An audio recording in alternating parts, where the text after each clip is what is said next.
It is news on your television, Spectrum Television. Making news tonight, January 22, 2024. Clashes this morning at the Etukebe High School, this in Yaoundé, where several late students shut themselves outside the gate, have vandalized the school, destroying their principal's vehicle and other students injured. AFCON 2023, Ivory Coast. 4-0 is the final score for the just ended encounter between Ivory Coast, host country of the AFCON competition, and Equatorial Guinea, counting for the third day and last for the first round of this competition, while Nigeria pulled a 1-0 against Guinea-Bissau. Still in sports, a few hours before the Gambia versus Cameroon match, counting for the third day and last for the first round of this competition, Cameroonian fans and supporters of the Indomitable Lions team still got hopes high that your team will make it through to the second round of play in this competition. The stories in full and more will be brought to you in a short while. Thanks for joining in. You're welcome to the 8 p.m. Balingo Primetime Newscast on your TV, Spectrum Television. And we'll kickstart right away, and it's in the French language with you, Leila Renganzu. Bonsoir. Bonsoir à vous, Christelle Lassec. Mesdames, bonsoir. Monsieur, bonsoir. Et merci d'être avec nous. Il est 20h sur les antennes de Spectrum Télévision. C'est le journal. Bousculade à l'entrée du lycée bilingue d'Etokebe dans la capitale politique du Cameroun. Le ministre de la Santé publique, dans un tweet de ce jour, annonce une centaine d'élèves actuellement pris en charge dans les formations sanitaires de la capitale politique du Cameroun, Yaoundé. En croire les officiels camerounais, aucune vie en perte humaine n'est à déplorer. Olivier Bouzique pour plus de détails. Une scène surréaliste digne d'une émeute au lycée de Tougébé ce lundi matin. Des centaines d'élèves en colère mettent l'établissement sens dessus-dessous. Les salles de classe saccagées, le véhicule du proviseur vandalisé, des élèves violentés. Le préfet d'Umfundi et son état-major descendent sur le site, mais les élèves ne décolèrent pas. Les forces de l'ordre sont appelées en renfort et déployées par dizaines. Des unités anti-émeutes mises à rude épreuve reçoivent des projectiles. À tue-tête, le préfet tente d'endiguer les débordements. Il n'y a pas de mort. Je demande aux parents de se calmer. Celui qui ne voit pas son enfant jusqu'à 14 heures nous appelle. La liesse dure plusieurs heures avant d'être finalement maîtrisée. Les premiers éléments d'enquête font état de l'explosion d'une vieille tension dans cet établissement.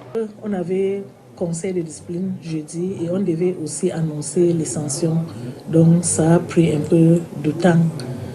Bref, après le lever de couleur qui s'est bien passé, le coordinateur de surveillance, il m'a dit que madame, il y a beaucoup d'élèves qui sont en retard, il faut qu'on parle et conscientiser avant de les laisser d'entrer dans les salles de classe. On a ouvert un côté de la portail et ils ont commencé à entrer sans problème.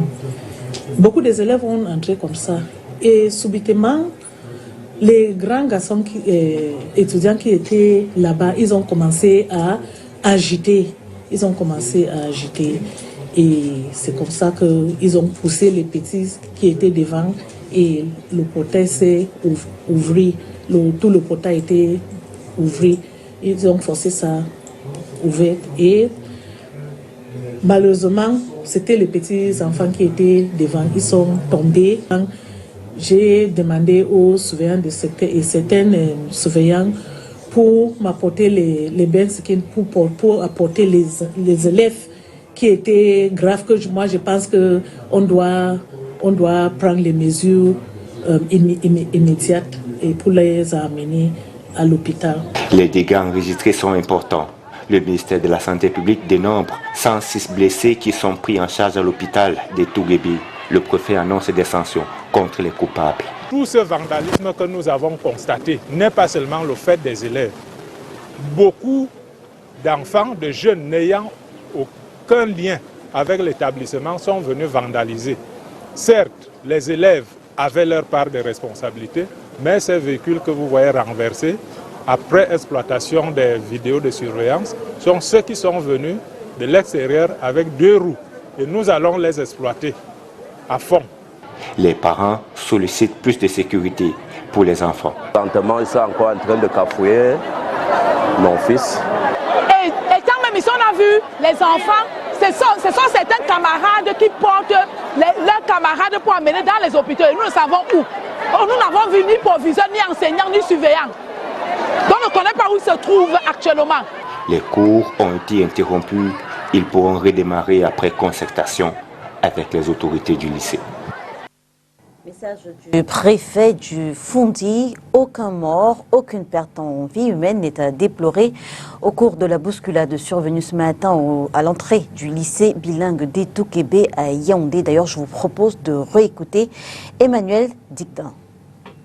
Il n'y a pas eu de mort. Il n'y a pas eu de mort ici au lycée d'Etoukébé.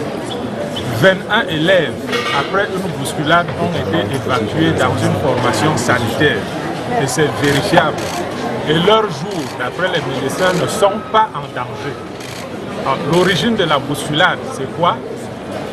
Comme chaque lundi, il y a exécution de l'hymne national. Il était donc normal que pendant cette exécution, qu'on ferme le portail. Après l'exécution de l'hymne, beaucoup d'élèves voulaient entrer ceux qui étaient à l'extérieur au même moment et ont bousculé ceux qui étaient devant. La panique. Mais au-delà de cette explication, nous devons comprendre pourquoi cette nervosité soudaine. Nous retenons déjà qu'il y a eu un conseil de discipline ici jeudi dernier. Est-ce qu'il y a certains élèves qui ne voulaient pas que les sanctions soient publiées? Mais il faut aussi dire que tout ce vandalisme que nous avons constaté n'est pas seulement le fait des élèves. Beaucoup d'enfants, de jeunes n'ayant aucun lien avec l'établissement sont venus vandaliser. Certes, les élèves avaient leur part de responsabilité, mais ces véhicules que vous voyez renversés, après exploitation des vidéos de surveillance, sont ceux qui sont venus de l'extérieur avec 2 roues. Et nous allons les exploiter à fond.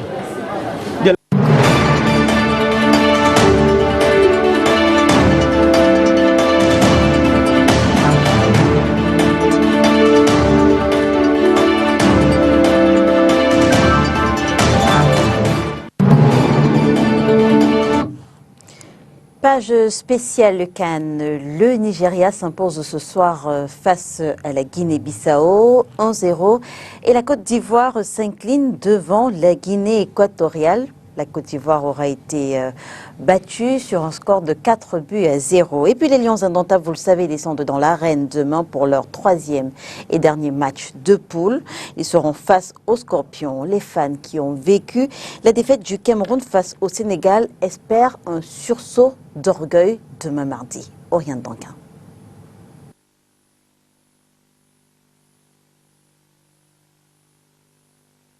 Bataille des mal classés ce 23 janvier 2024 dans le groupe C. Dès 18h, heure du Cameroun, au stade de Bouaké, c'est en Côte d'Ivoire, les Lions indomptables seront face aux Scorpions. Ils ont respectivement 1 et 0 points au compteur au terme des 2 premières journées. Après le match nul contre la Guinée le 15 janvier dernier, le Cameroun a été laminé par un Sénégal au meilleur de sa forme. Après toutes ces analyses, le niveau est vraiment très très bas. Parce que le milieu de terrain n'a pas tourné et la défense était nulle. Vous voyez, regardez un peu le but de Mané. La défense était vide et il a profité, il a fait son show.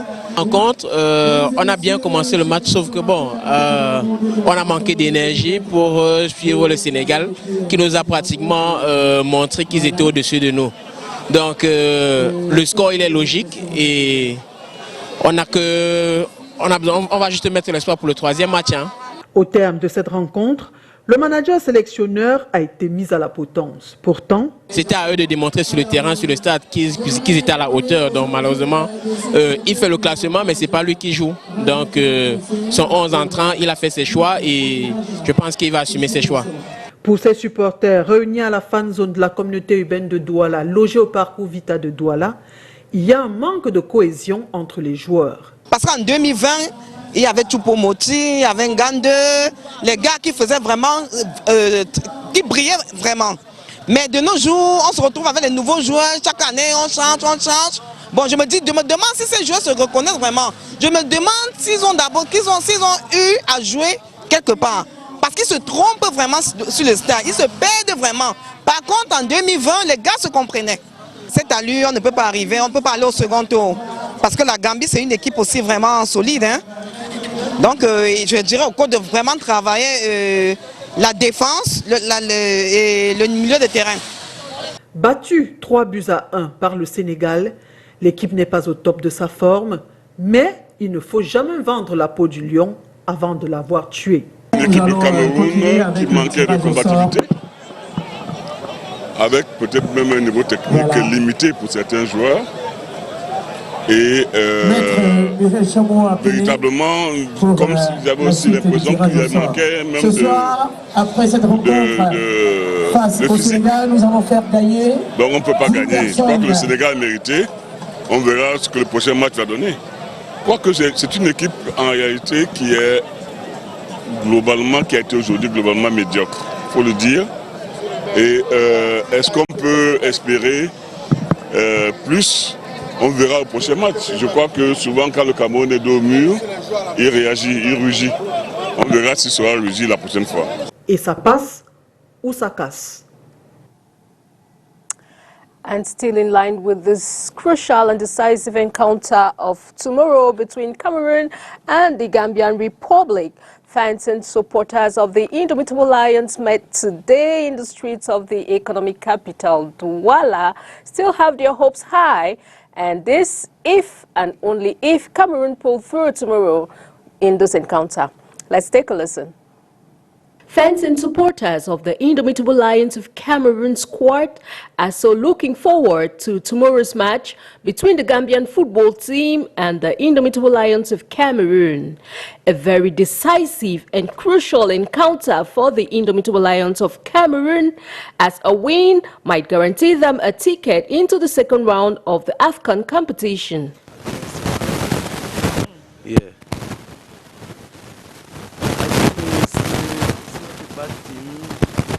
But we have some little problems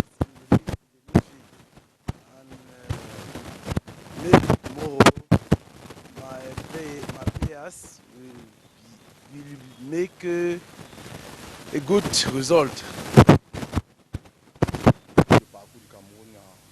Sur le continent africain, le Cameroun peut faire mieux. Donc si demain vraiment si le Cameroun ne veut pas décevoir tout le peuple, il doit faire mieux par rapport aux deux matchs précédents. After their not so impressive outing during their match against the Teranga Lions of Senegal, who put them on their knees with a 3-1 win, fans are expecting more from their team Cameroon come tomorrow, January 23, 2024.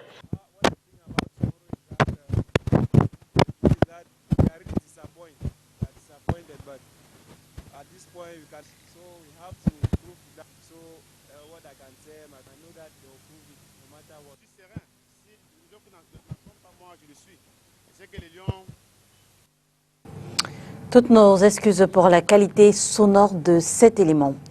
Meilleur troisième pour espérer accéder au 8e de finale. Les Camerounais de Yaoundé espèrent également une victoire des Lions indomptables demain sur la Gambie. Je vous propose de les écouter dans ce reportage d'Olivier Bouzique. Fans and supporters of the Indomitable Lions of Cameroon squad are so looking forward to tomorrow's match between the Gambian football team and the Indomitable Lions of Cameroon. Le premier match a été un match qui était un peu passable. Et le deuxième match, ça a été un match qu'on attendait. On savait que le Sénégal, c'est une petite équipe devant nous. On devait prendre le Sénégal comme on a l'habitude de le faire. Mais vraiment, on a eu un coup de souffle à la dernière minute, 3-1 que le Cameroun a eu à prendre. Mais on espère que ces derniers matchs-ci, nous allons jouer demain à 18h. On espère gagner ce match, que Rigobert Song va nous amener quelque chose de bien, va nous faire passer au deuxième tour. C'est vrai que ce n'est pas lui qui joue, ce sont les joueurs qui jouent. On a besoin que Zambo Anguissa, celui qui est milieu de terrain de Naples, puisse prendre ces choses en main. Et s'il ne peut pas, mieux ils donnent la place aux enfants qui veulent jouer. Pour le premier match, c'était un peu favorable. Bon, maintenant, donc, le troisième match, on espère, avec le deuxième match que Rigobert nous a donné, qui est notre grand frère, il nous a donné le deuxième match là, ça veut dire qu'il nous laisse l'équipe, parce qu'on ne connaît même pas en fait, l'équipe même qui veut même. Mais nous on a vu que la deuxième équipe qui a joué, le deuxième match qui a joué la dernière fois est favorable. On espère que le troisième match va nous être à nous que favoris, parce que nous on pense toujours qu'on va gagner, parce qu'on sait qu'on va gagner. L'équipe du Cameroun est en reconstruction. Et c'est une équipe jeune, les joueurs ne se connaissent pas encore, c'est pratiquement la première CAN que beaucoup de joueurs là parmi, ceux qui sont parmi les Lions là participent. Donc ce n'est pas facile aussi pour eux. Et pour les deux premiers matchs, c'est tout cette cohérence là qui a joué. Les joueurs ne se connaissent pas et on a perdu lors du premier match et mentalement on a été touché. Et plus le Sénégal encore, le Sénégal nous a encore plus enfoncé. Et pour moi, pour le match de demain, je n'attends pas très grand chose. On peut gagner le match de demain face à la Gambie, mais la qualification, je ne pense pas qu'on pourra se qualifier. Pour le premier match, nous avons eu certaines individualités qui ont manqué leur fighting spirit, alors qu'on attendait meilleur d'eux. Je parle de Zambouanguissa, je parle de Kemen. Et pour le deuxième match, nous avons vu comment le sélectionneur manager a pu réaménager l'équipe. Il a mis ce dont nous attendions pour le premier match, le deuxième match et après, malgré qu'on a eu cette défaite, mais l'équipe est bien en bonne place. Bon, pour le match de demain, comme moi, je crois qu'on va donner au moins 3-0, 4-0. Moi, je suis sûr déjà que nous sommes qualifiés demain. Et nous espérons encore que le sélectionneur manager va nous apporter encore sa meilleure touche, comme d'habitude, pour que nos Lions puissent nous amener là où nous attendons d'eux. Je continue à dire une fois de plus que malgré que nous sommes en train de patiner, mais vous allez voir notre visage, d'après moi, notre visage pour les éliminatoires. Et en posture d'invité du journal ce soir, Jérôme Bango, il est agent de joueurs. Face à la Donnette Ondessa, il décline sa stratégie et son classement si le Cameroun veut espérer une victoire demain sur la Gambie. Oui, je crois que le Cameroun a toutes ses chances en main parce que il reviendra tout simplement à l'équipe camerounaise de jouer la tête haute et de pouvoir engranger les 3 points. C'est vrai que l'équipe gambienne a un petit peu le même style de jeu que l'équipe sénégalaise. L'équipe qui aura tout simplement la bataille, qui aura gagné la bataille du milieu de terrain pourrait être cette équipe-là qui sortira vainqueur. N'oublions pas que l'entraîneur gambien a dit en interview que il ne souhaiterait pas rentrer avec 0 point. Donc il reste tout simplement à l'équipe camerounaise d'avoir la tête haute et de faire une très belle partie demain. Oui, mais maintenant, au départ, il ne faudra pas regarder d'autres groupes. Il faudra déjà faire sa propre partie. Il faudra déjà engranger les 3 points devant la Gambie et espérer au décompte final que la chance pourra s'ouvrir au Cameroun pour avoir 4 points et être parmi les 4 meilleurs troisièmes. Oui, comme moi je le dis toujours, il faudra peut-être revenir au système de 4-4-2, c'est-à-dire que 2 attaquants de fixation, 4 défenseurs qui vont jouer à plat et 4 milieux de terrain qui vont jouer en fonction de Lausanne. C'est-à-dire que je fais jouer Andrew Nana dans les buts, je fais jouer Castellet ou Christopher à l'axe, je fais jouer du côté gauche Noutolo et du côté droite Enzo Tchato qui a fait belle prestation devant le Sénégal. Je vais donc dans l'entrejeu, je fais jouer Olivier Cham, je vais jouer Kemen, je fais jouer Zambouanguissa dans cet entrejeu. Et je mets devant eux Koudos devant eux et comme animateur du jeu. Et je vais mettre dans la pointe de fixation Magri et Kato Kekambi pour tout simplement gêner déjà la relance défensive au niveau de la défense gambienne et pour mettre tout simplement la pression du côté de la défense gambienne aussi, parce qu'avec 2 attaquants, ça permet à la défense d'être plus attentive et de ne pas monter pour aider l'attaque gambienne, ce qui fera tout simplement à l'équipe du Cameroun, avec des joueurs comme Olivier Cham et un gars pour 2 pieds et un gars comme Koudos, qui porte très bien le ballon, qui peut aller créer le danger, qui donnera tout simplement certaines possibilités à l'équipe du Cameroun de pouvoir prendre l'avantage face à l'équipe d'Afrique.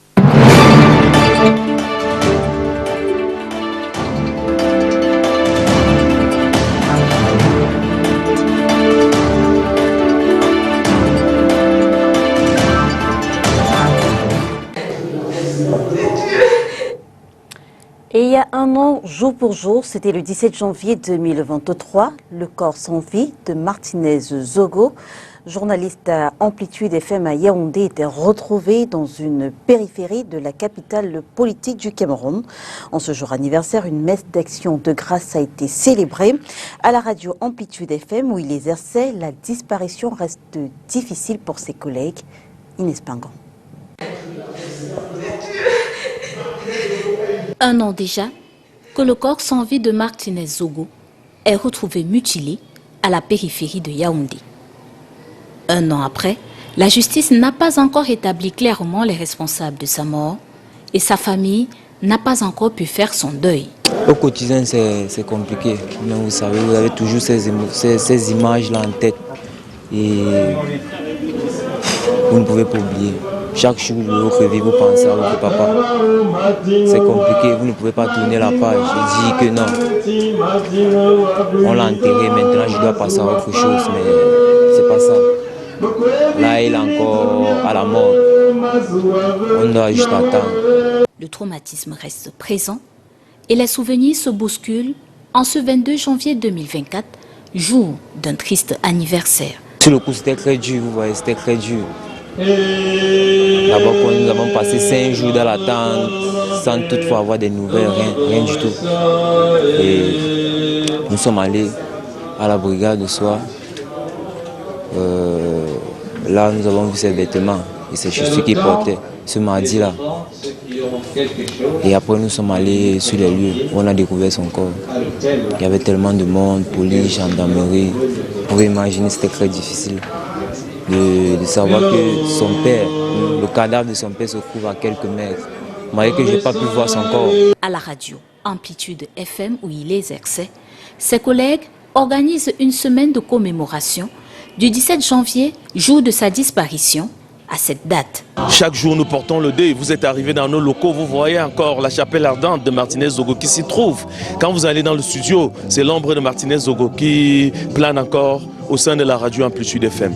Une messe d'action de grâce y est célébrée.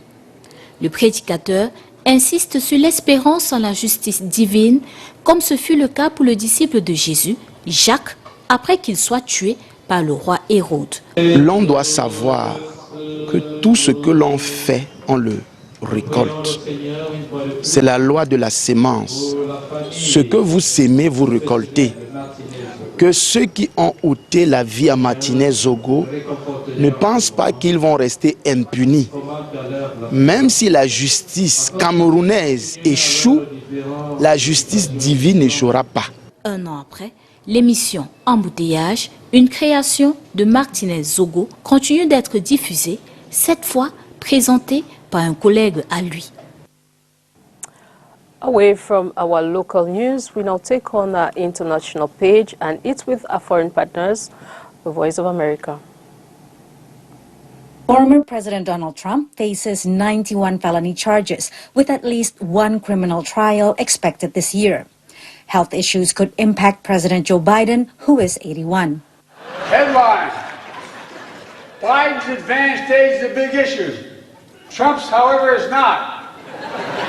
Or Trump, for that matter, who is 77. The big night is going to be in November when we take back our country. But what happens should one of them die or become incapacitated before the November election? If it happens before their party conventions, some states may extend primary dates to allow more candidates into the race. The winner of the primaries is officially announced as the party's presidential nominee at each party's convention.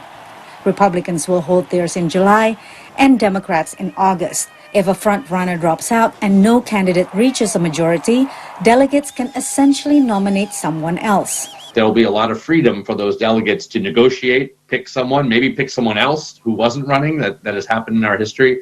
but it will be up to the convention to decide who the nominee is for the Republican or the Democratic Party. Should the nominee drop out after the convention, the parties would reconvene delegates to select a replacement, and it's not guaranteed that it will be the vice presidential candidate.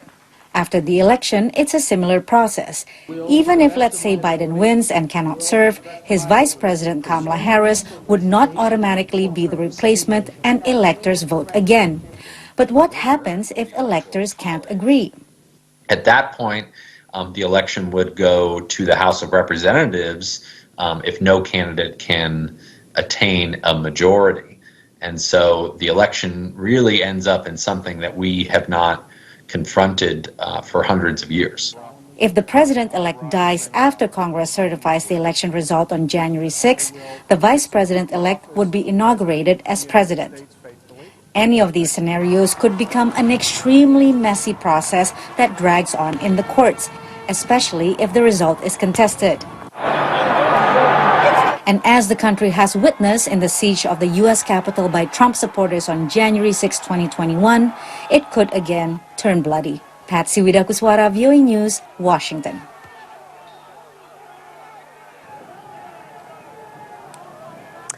And that's the package we put together for you on tonight's newscast. Thanks for watching, ladies and gentlemen. See you tomorrow, God willing, with fresh news and more on your TV. Good night. Good night, Leila Khainganzu. Bonsoir à vous, Christelle Lasek. Mesdames et messieurs, merci de nous avoir suivis. On se retrouve dès demain, 20h, sur les antennes de Spectrum Télévision. Si, bien sûr, Dieu le veut. Bonsoir.